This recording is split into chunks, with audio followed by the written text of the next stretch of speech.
Sois le bienvenu. Dans cette vidéo, on va parler d'opérateurs linéaires et bornés sur les espaces de Hilbert. L'objectif, c'est de définir brièvement ce qu'on appelle opérateurs linéaires et bornés. Voilà. Donc, vous en doutez bien, il nous faut d'abord un Hilbert et une application que je vais appeler T. Donc, soit ici, T défini de H, dans H, une application. Voilà, il s'agit d'une application. Voilà. Donc, je vais énoncer quelques propriétés en fait qui sont équivalentes et on va le démontrer. Donc, pour cela, je suppose d'abord que T est linéaire. Donc, soit T de H a une application linéaire. Bon, je sais que vous savez tout ce qu'on appelle une application linéaire. C'est une application qui doit vérifier quelle propriété? Celle-ci. Donc, il faut que quand vous prenez deux vecteurs, que je baptise ici X et quoi? Et Y. Quand vous prenez deux vecteurs, ici Y dans H. Et quand vous prenez aussi deux scalaires, qu'on va appeler ici lambda et mu par exemple, dans le cas K sur lequel H est défini, il faut qu'on évalue T en quoi? En lambda X plus mu Y. On obtienne quoi? On obtienne lambda T de X plus quoi? Plus mu T de quoi? T de Y. Voilà, c'est ça. Donc, quand vous avez ça, on dit que on a une application qui est linéaire. Donc, les propriétés suivantes sont équivalentes. Je vais énoncer trois propriétés. Voilà, qui sont équivalentes. On va démontrer d'ailleurs leurs équivalences. Voici les propositions dont je vais parler. 1, 2, 3. Voilà. Ces trois propositions sont équivalentes. On va le démontrer. Je veux dire que 1 équivaut à 2 et que 2 équivaut à 3. Cela veut dire quoi au juste? Cela veut dire que si T est continu sur H, alors T est continu en 0. Cette partie-là, elle est évidente. Mais ça veut dire que si T est continu en 0, alors elle est aussi continue sur H. Voilà. C'est-à-dire une application linéaire est continue si elle est continue à l'origine. Pour une application linéaire, on va le démontrer. On va démontrer que dire que T est linéaire revient à dire que T est continu plutôt, revient à dire que T est borné sur la boule unité. Voilà. C'est-à-dire que dorénavant, une application linéaire et continue, quand je dis linéaire, voilà, si je dis linéaire et continue, cela signifie pour moi quoi? Cela signifie pour moi linéaire et quoi? Et comment? Et borné. C'est ce que je veux démontrer pour vous. Je veux vous dire qu'en fait, quand on dit linéaire et continu, sur H, c'est la même chose que linéaire et continu en 0. Et c'est la même chose que linéaire et borné. Voilà, donc, dorénavant, quand on va parler d'opérateur linéaire et borné, en fait, on veut parler d'opérateur linéaire et continu. C'est ce qu'on va démontrer. Voilà, donc on va montrer que les trois propositions 1, 2, 3 que vous voyez, en fait, disent tous la même chose, quoi. Voilà, donc, pour cela, il faut d'abord supposer que 1 est vrai et démontrer que 2 est vrai. Ensuite, supposer que 2 est vrai et démontrer que 3 est vrai. Et enfin, supposer que 3 est vrai et démontrer que 1 est vrai. Donc, on va montrer une chaîne d'implication 1 qui entraîne 2, 2 qui entraîne 3 et 3 qui revient à 1. Et là, la boucle est bouclée, on aura bel et bien l'équivalence que l'on veut démontrer. Donc, supposons 1. Donc, je dis, supposons que 1 est vrai. Voilà. Donc, supposer 1 revient à supposer que T est continu sur H. Et montrons 2. Mais ce qui est évident, supposons 1. Si T est continu sur H, ça veut dire que T est continu dans tout point de H. Et forcément, elle sera continue en 0. Donc, pour cette partie même de la démonstration, je vais dire que c'est une évidence. Il est évident que 1 implique 2. Il n'y a rien à démontrer. C'est une évidence totale. Une application qui est continue sur H est continue en tout point de H et en particulier en 0. Donc, maintenant, démontrons que 2 implique 3. C'est-à-dire, là, il faut supposer que le fait que T soit continu en 0, en fait, signifie que T est borné sur la boule unité. Donc là, je suppose T. Je suppose 2. Donc, on suppose que T est continu en quoi? En 0. Donc, supposons que T est continu en 0. Donc, supposons que T est continu en quoi? En 0.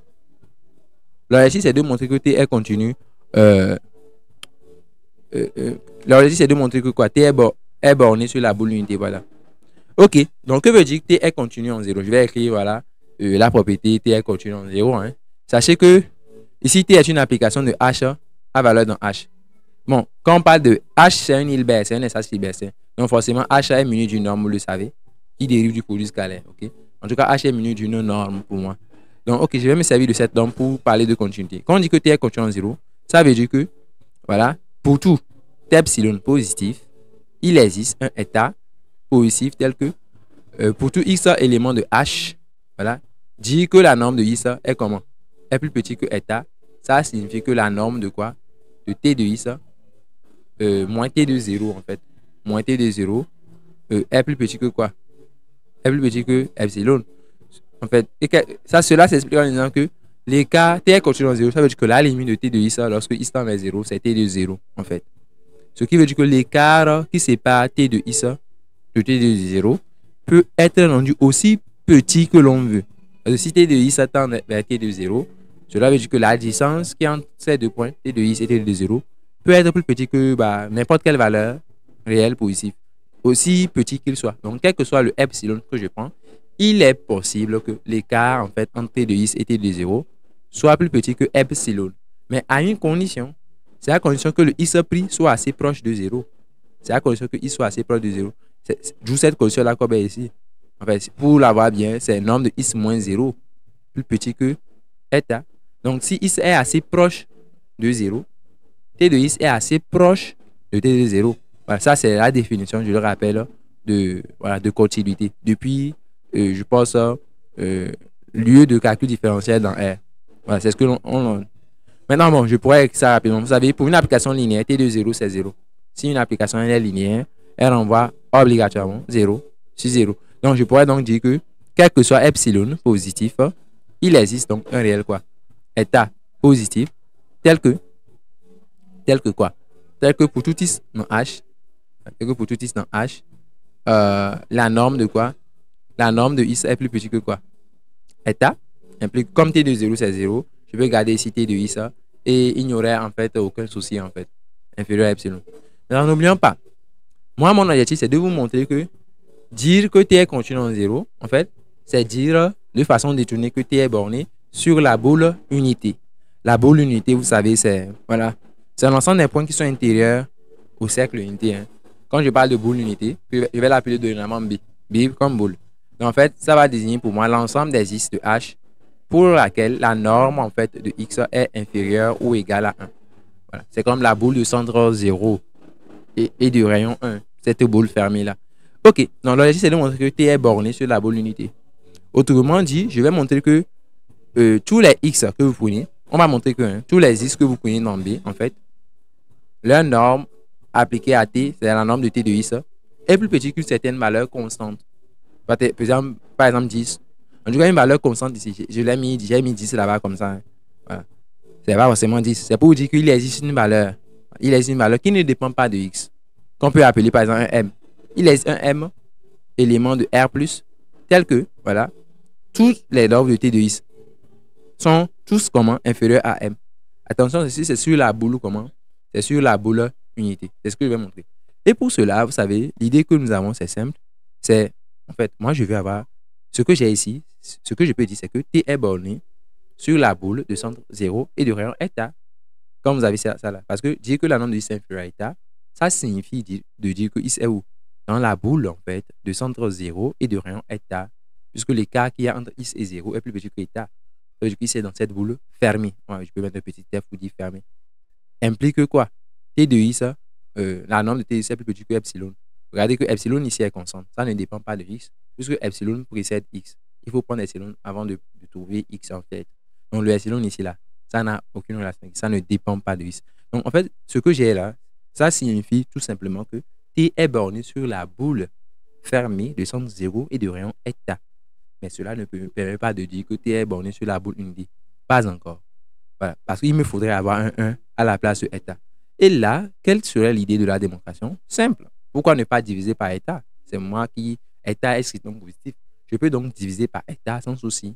Donc, si je divisais par eta, qu'est-ce que j'aurais? J'aurais ceci, n'est-ce pas? Inférieur à 1, qui implique que... Voilà. On y va. La norme de t de x est comment? La norme de t de x est plus que epsilon. Mais j'aurais bien aimé que le x sur eta ici soit encore ici. J'aurais bien aimé qu'il soit là. Et pour cela, l'idée est simple. Il suffit de multiplier en fait à gauche la norme de t de x par 1 sur eta et aussi à droite par 1 sur eta. Je peux le faire parce que vous pouvez multiplier par un nombre réel positif une inégalité. Et l'inégalité resterait toujours voilà, équivalente à celle qu'on avait. Donc, je pourrais multiplier sans aucun souci par 1 sur état à gauche et à droite, cela n'aurait strictement rien changé. Donc là, je mets ma norme de T de X. Et voilà, le tour est joué. Maintenant, 1 sur état peut rentrer dans la norme, dans un premier temps. Parce que quoi? La norme est homogène. C'est dans les, voilà, c'est dans les propriétés de la norme. 1 sur état est déjà un réel positif. C'est déjà positif. C'est la valeur absolue de 1 sur état, en fait. Et donc, ça peut rentrer, en fait, dans le symbole de la norme sans aucun souci. Voilà. Là, donc, je pourrais le mettre. Ce n'est pas homogénéité, je le rappelle, de la norme. Il ne faut pas l'oublier. Ce n'est pas homogénéité de la norme. Ça, c'est une propriété d'homogénéité. Bon, vous savez, c'est une homogénéité. Maintenant, pourquoi 1 sur état peut-il rentrer aussi dans l'expression de T? Ne l'oubliez pas, T est linéaire. Au tout début, je l'ai précisé, T est une application linéaire. Voilà, c'est une application comment? Linéaire. Je vais me servir de cette linéarité ici. Voilà, en se servant de cette linéarité, 1 sur état rentre. Donc, c'est-à-dire que j'ai une norme de quoi? T de quoi? X sur état est plus petit que quoi? Est plus petit que epsilon sur état, qui est une constante évidemment, puisque, je le rappelle, epsilon ne dépend pas de X. État non plus ne dépend pas de X. Regardez, epsilon et état ont été pris avant même de prendre X. Ce qui veut dire que il n'y a aucune dépendance avec X. Ceux qui précèdent X ne peuvent pas dépendre de X, tout naturellement. Voilà. Donc, ici, finalement, ce que j'ai établi, c'est que lorsque la norme de X sur état est plus petit que quoi? Hein? Alors, on a ça. En fait, je vais poser ça égal à un Y quelconque. Cela signifie que la norme de Y est comment? Est plus petit que 1. Implique que quoi? La norme de T de quoi? Y est plus petit que quoi? Epsilon sur état. C'est en posant en fait Y égale à X sur état. X égale à état Y. C'est une relation biunivoque entre X et Y. Bon, bref. Ayant ça, maintenant je peux frimer. Je peux commencer par frimer. Bon, notez bien que ici, là, oui, négatif triste peut être remplacé par une négative large. Bon, par rapport à ma démonstration, je vais garder quoi? Bon, je m'en fous carrément. Je veux dire que quelqu'un peut mettre inférieur ou égal ou strictement inférieur. Donc, on s'en fout carrément. OK? Bon, je vais mettre inférieur ou égal pour pouvoir parler de boule unité. Pour être conforme. Parce que quand on parle de boule unité, c'est présupposé fermé. Quand je parle de boule unité, c'est pour dire, c'est présupposé fermé. Je suppose que la boule est fermée. Pour cela, nous allons un peu changer. Bon, de toute façon, vous mettez inférieur ou égal, ça ne change rien à la démonstration. OK. Voilà. Donc, on a des inférieurs ou égales que je mets un peu partout. Voilà. Donc, notre histoire est réglée comme ça. Maintenant, quand j'ai ça, ce gars-là, je disais que c'est une constante que je peux appeler M. Je vais donc montrer qu'il existe en fait un M, une constante réelle, telle que pour tous les Y, en fait, qu'on prend. Donc quoi? Ce Y-là, il appartient à la boule fermée de centre 0 et de rayon 1. On voit que la norme de T de Y est comment? Plus petit que quoi? Cette constante-là, M. Autrement dit, T est borné sur quoi? Pas sur tout H, non, mais sur une partie de H. Mais quelle partie? La boule fermée, la boule d'unité fermée. On peut donc dire que T est comment? T est borné sur quoi? Sur quel espace? Sur la boule unité fermée de centre 0 et de rayon 1. C'est la démonstration que nous voulons faire. J'ai voulu vous démontrer que dire continu en 0, c'est dire borné sur la boule unité. Maintenant, il reste à faire le trajet. Est-ce que dire que T est borné sur la boule unité, est-ce que cela signifie que T est continu? Pour boucler la boucle. Donc, on le fait rapidement. Donc, pour cela, vous supposez maintenant quoi? 3 et vous démontrez 1. C'est-à-dire, on suppose que T est borné sur la boule unité. Donc, on suppose 3 en fait. On suppose que quoi? Supposons que T, voilà, est comment? Est borné sur quoi? Sur cette boule-là. C'est-à-dire la boule unité fermée de centre 0 et de rayon 1. L'objectif, c'est de montrer que borné signifie continu. Borné signifie continu. Pour les applications linéaires. OK? On le voit. Donc, T est borné sur la boule d'unité. Ça veut dire quoi? Bah, je recopie ce que ça signifie. Ça signifie qu'il existe une constante réelle positive, que je note M ici, telle que pour tous les X, en fait, que l'on prend dans cette boule, autrement dit, pour tous les X de H, pour lesquels la norme de X est inférieure à 1, on doit avoir quoi? On doit avoir la norme de T de X qui est inférieure à cette constante M. Maintenant, avec ça, nous devons être capables de pouvoir montrer que T est continu. Comment allons-nous montrer la continuité? Réfléchissons un peu. Cette propriété me restreint un peu C'est-à-dire cette propriété que j'ai écrite, elle est valable seulement pour la norme de x inférieure à 1. J'aurais bien aimé qu'elle soit vraie, en fait, pour tous les x. J'aurais bien aimé qu'elle soit vraie pour tous les x. C'est-à-dire, j'aimerais avoir une propriété qui est vraie, en fait, pour tous les x de H, mais pas seulement pour les x qui sont dans la boule unité fermée. Parce que cette propriété ici, je ne peux l'écrire que pour les x qui sont dans la boule unité fermée, de centre 0 et de rayon 1. Voilà, c'est un peu embêtant, mais on va régler ce problème. Pour cela, je vous demande d'examiner le cas Y dans H. Le Y que j'ai pris n'est pas forcément ici. Donc, a priori, je ne peux pas écrire que la norme de T de Y est plus petite que M. Puisque Y n'est, qu'est-ce qui justifie que Y est dans la boule unité fermée? Rien. Mais, je vous fais remarquer que si on prend Y, que l'on divise par sa norme. Bon, notez que avant de diviser par la norme de Y, il faut s'assurer que Y soit non nul. Voilà. Sinon, la norme de Y risquerait d'être nulle et on aurait de sérieux problèmes. C'est pour cela que je vais dire soit Y élément H privé du neutre H. Donc, je prends Y différent. C'est pour dire que je prends Y différent de quoi? De 0, quoi. Pour que la norme de Y ne soit pas nulle. Dans ce cas, ce vecteur-là, je vous dis que sa norme, c'est 1. Bon, est-ce que vous en êtes convaincu? Je vous dis que la norme de ce vecteur, je vous dis que sa norme, c'est 1. Oh, parce que, bon, d'après l'homogénéité, qu'est-ce qui va se passer? Vous écrivez la chose là comme norme de quoi? Vous écrivez ça comme la norme de 1 sur norme de Y fois Y. Et comme ceci est un réel, il peut sortir par homogénéité. C'est un réel positif d'ailleurs, je le précise. C'est sa valeur à celui qui sort. Mais comme il est positif, c'est lui-même qui sort. C'est pour vous dire que ça là, c'est encore 1 sur quoi? Norme de Y fois quoi? La norme de Y. Ce qui fait en fait 1. Ce qui fait 1. C'est un fait bien connu. Quand on divise un vecteur par sa norme, on obtient un vecteur unitaire. Y sur norme de Y est un vecteur unitaire. Et comme c'est un vecteur unitaire de norme 1, il est dans la boule. C'est pour vous. En fait, toute cette gymnastique-là, c'est pour, à partir de Y, obtenir un vecteur qui est dans la boule. Ce Y sur norme de Y. Il est ici. Si sa norme, c'est 1, alors je peux prétendre que c'est inférieur ou égal à 1. Donc, c'est inférieur ou égal à 1. C'est pour dire que ce vecteur-là, Y sur norme de Y que je viens de prendre, en fait, il est où? Il est dans la boule unité fermée. Et comme il est dans cette boule unité fermée, alors je peux dire que sa norme est plus petite que quoi? La constante M. Donc, je pourrais affirmer que la norme de quoi? Je pourrais affirmer que la norme de T de Y, non, attention. Donc, la norme de T de quoi? Y sur norme de Y comme ceci, est comment? Est plus petit que M. Pourquoi? Parce qu'il est dans la boule unité fermée. Et je sais que T est borné sur la boule unité fermée. C'est-à-dire que tous les normes de T de n'importe quoi, c'est n'importe quoi étant dans la boule unité fermée, est plus petit que M. Voilà.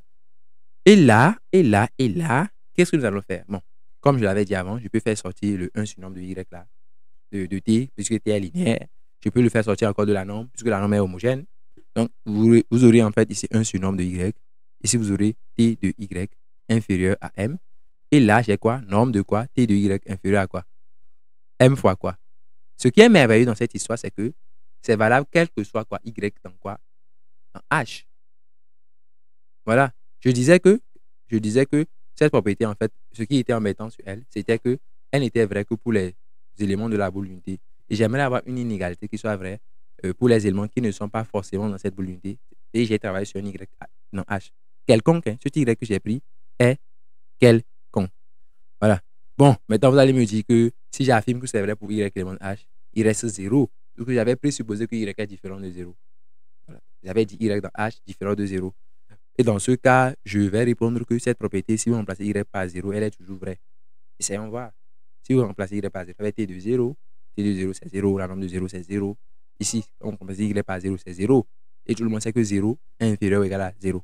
Donc, je ne mens pas quand je dis que c'est vrai pour tous les Y H. Maintenant, à quoi ça va me servir cette histoire? Vous verrez. En fait, si je remplace Y par X moins X0, voilà, essayons voir. Vous savez que T de Y va donner quoi? T de X quoi? Moins X0 par exemple. Et donc, ça serait, bon, vous savez, T est linéaire, donc ça va être T de X moins quoi? T de X0. X, donc pour cela, je dis que voilà, je prends X et quoi? Je prends X et X0 dans quoi? Dans H, et je vais dire que, voilà, en remplaçant Y par quoi? En remplaçant Y par X moins 0, puisque cette propriété est valable pour tous les Y dans H, c'est aussi vrai pour X moins 0. Donc, je peux dire que T de X, ici, j'aurai T de X moins T de X0 inférieur à quoi? M fois la norme de quoi? X moins 0. On dit que T est Lipschitzienne. Hein? On dit que c'est M Lipschitzienne. Et nous savons que les applications Lipschitziennes sont continues. En fait, pourquoi ça? Regardez, on va ensemble voir bien la situation. Regardez que si, en fait, c'est quelque chose d'assez évident. Si I se tend vers I0, qu'est-ce qui va se passer? Si I se tend vers I0, ceci va tendre vers quoi? Tendre vers 0 lorsque I s'en vers I0. Et donc, d'après le théorème dit des gendarmes, T de Is va tendre vers T de I0. Ou bien T de Is va tendre vers quoi? T de I0. Voilà ce qui assure la continuité. En fait, toute cette histoire, c'est pour vous raconter ça.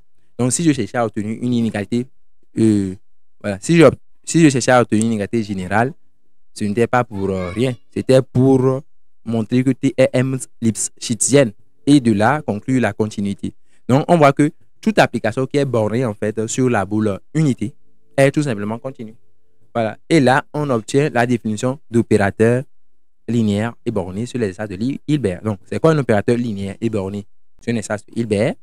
Donc, il faut d'abord un espace de Hilbert H. Et c'est une application d'abord linéaire et ensuite borné. Quand on dit borné, notez bien, c'est borné sur la boule unité. Parce que comme vous voyez le nom, vous pensez que c'est borné sur tout H. Non, c'est faux. C'est borné seulement sur la boule unité. Si on disait borné sur H, c'est faux. C'est borné sur la boule unité. Voilà. Donc, c'est ça. Non, on va dire que, voilà. Déjà, la définition me met dans le nom. C'est un opérateur linéaire et borné. Sauf que quand on dit borné, c'est sur la boule unité. Donc, ou bien vous pouvez aussi dire que c'est un opérateur qui est linéaire et comment? Et continue. Et continue sur H.